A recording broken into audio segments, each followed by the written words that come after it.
بسم اللہ الرحمن الرحیم۔ السلام علیکم ورحمۃ اللہ وبرکاتہ۔ محترم سامعین، رمضان المبارک کے سلسلے میں پروگرام کے حوالے سے آج ہم بات کریں گے روزے کا فدیہ اور فطرانہ کے حوالے سے انشاءاللہ آج ہم بات کریں گے۔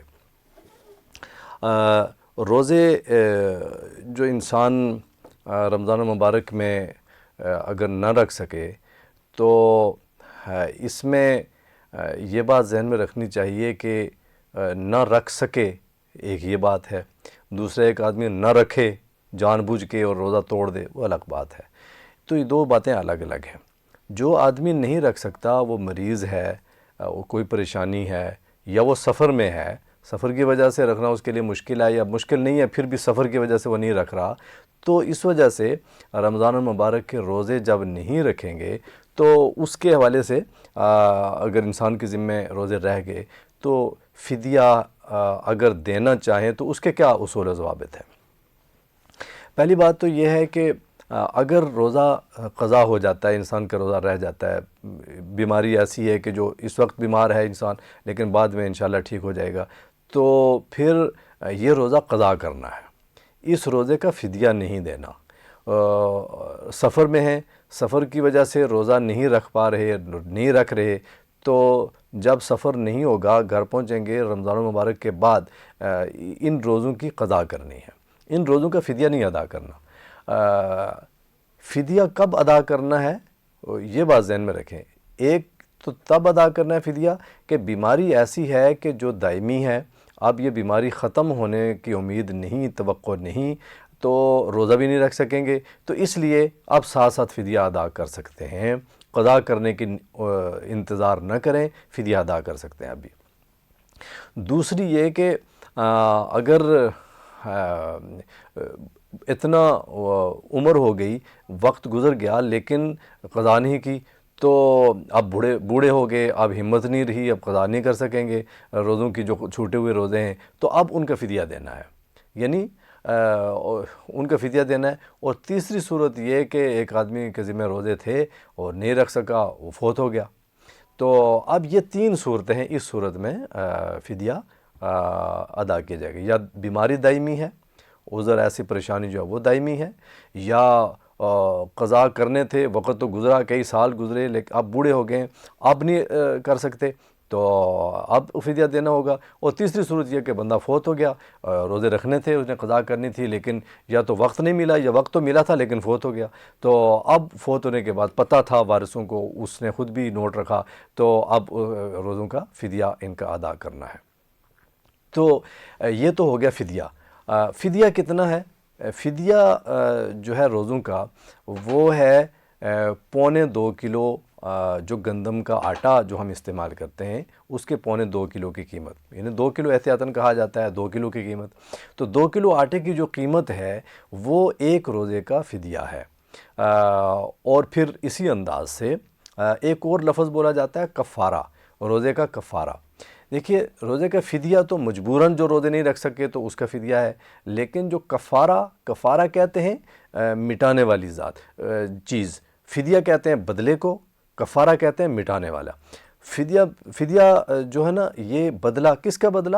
جو روزہ نہیں رکھ سکے تھے اور وہ ذمہ تھا، اس ذمے کو کیسے اتاریں کہ اس روزہ رکھنے کے بدلے میں فدیہ ادا کر دیں، یہ مال ادا کر دیں، یہ اتنے پیسے دے دیں، اتنا آٹا دے دیں، تو یہ فدیہ ہو جائے گا۔ لیکن جو کفارہ ہے، کفارے کا مطلب مٹانا، کس کو مٹانا؟ جو غلطی اور گناہ کے ساتھ جان بوجھ کے جو روزہ توڑا تھا اس کا کفارہ۔ روزہ توڑا تھا جان بوجھ کر، تو اس کا کفارہ ہوتا ہے۔ کفارہ کہتے ہیں مٹانے والا، گویا کہ جو گناہ ہوا تھا اس گناہ کو مٹا دے گا، یہ کفارہ۔ اور وہ کتنا ہے؟ کفارہ جو ایک روزے کا جو کفارہ ہوتا ہے وہ 60 روزے مسلسل ہیں۔ اگر ایک آدمی 60 روزے مسلسل نہیں رکھ سکتا ایک روزے کے بدلے میں، مسلسل اس میں گیپ نہیں کر سکتے، اور تو پھر اگر روزے نہیں رکھ سکتے تو پھر اس کے بدلے میں 60 غریبوں مسکینوں کو 2 وقت کا کھانا کھلانا ہے، یہ کفارہ ہے۔ یہ دو الگ چیزیں ہیں، فدیہ الگ چیز ہے، وہ تو ایک روزے کا فدیہ 2 کلو آٹے کی قیمت ہے، لیکن کفارہ 60 مسکینوں کو کھانا 2 وقت کا کھلانا، یہ کفارہ ہے۔ اور یہ دو چیزیں ہوں گئی۔ اور یہ اب دیں گے کس کو؟ دینے کے حوالے سے جو مستحقین ہیں، ان کے جو مستحقین ہیں وہ فدیے کے بھی کفارے کے بھی مستحقین وہی ہیں جو زکوٰۃ کے مستحقین ہوتے ہیں۔ اس میں غریب مستحقین، غریب جو تنگ دست سفید پوش لوگ، اور ہم یہ اصول مطلب جو خود زکوٰۃ جن کے اوپر زکوٰۃ دینا واجب نہیں ہے وہ لے سکتے ہیں، یہ ان کے لیے جائز ہے۔ عام طور پر جو تنگ دست لوگ ہیں انہیں کو دیا جاتا ہے۔ اس میں یہ بات مد نظر رکھنی چاہیے کہ ہمیں جو اپنے قریبی رشتہ دار جو غریب ہوں، قریبی رشتہ دار غریب ہوں، ان کو دینا چاہیے، پہلی بات یہ ہے، اور پہلا حق ان کا ہے۔ اور اس میں اپنے قریبی عزیزوں کو دینے میں ثواب بھی دگنا ہے، اس میں ثواب کم نہیں ہے، ثواب دگنا ہے۔ ایک تو یہ جو انسان فدیہ ادا کر رہا ہوتا ہے، صدقہ دے رہا ہوتا ہے، ایک اس کا، اور دوسرا صلہ رحمی کا، انسان وہ رشتہ داری اور تعلق داری قائم رکھتا ہے انسان، اس وجہ سے یہ بھی انسان کرتا ہے۔ اور یہ بات ذہن میں رکھیے کہ جو ایک روزے کا فدیے کا مطلب میں نے بیان کیا کہ 2 کلو آٹے کی قیمت، تو گویا کہ 30 روزے جو ہوں گے ان کا فدیہ کتنا ہوگا؟ فدیہ ہر ایک روزے کا 2 کلو 2 کلو 2 کلو، تو گویا کہ 30 کلو جو وہ 30 روزوں کا فدیہ 60 کلو آٹے کی قیمت۔ اور اسی انداز جو کفارہ ہے، کفارہ ایک روزے کا جو کفارہ میں نے بتایا وہ ایک روزے کا کفارہ ہے کہ 60 روزے مسلسل یا 60 مسکینوں کو کھانا کھلانا 2 وقت کا، یہ ایک روزے کا کفارہ ہے۔ اگر 30 روزے کسی نے اس انداز سے کھائے ہیں اور یا جتنے کھائے ہیں تو 30 کو پھر 60 ہر روزے کے بدلے میں 60 ہر روزے کے بدلے میں 60 مسکینوں کا کھانا ہوگا۔ یہ نہیں ہے کہ صرف ایک دفعہ 60 مسکینوں کو کھانا کھلائیں تو سارے روزوں کی طرف سے، نہیں، ایک روزے کے لیے 60 مسکینوں کا کھانا ہے، یہ بات ذہن میں رکھنی چاہیے۔ اور پھر دیکھیں یہ اسلام کا کتنا سنہری اصول ہے کہ جو ان چیزوں، یہ جو گناہ ہوتے ہیں یا یہ جو کمیاں ہوتی ہیں عبادت میں، ان کا جو ازالہ ہوتا ہے وہ یہ صدقات کے ذریعے سے، یہ مال دیں، یہ پیسے دیں، یہ غریبوں کو دیں، مستحقین کو دیں، تاکہ معاشرے کا جو محروم طبقہ ہے اس کے لیے بھی ایک سلسلہ جاری رہے ہو، اور اس کے لیے بھی اس کی ضرورتیں پوری کرنے کے لیے کہیں نہ کہیں سے کوئی انتظام ہوتا رہے۔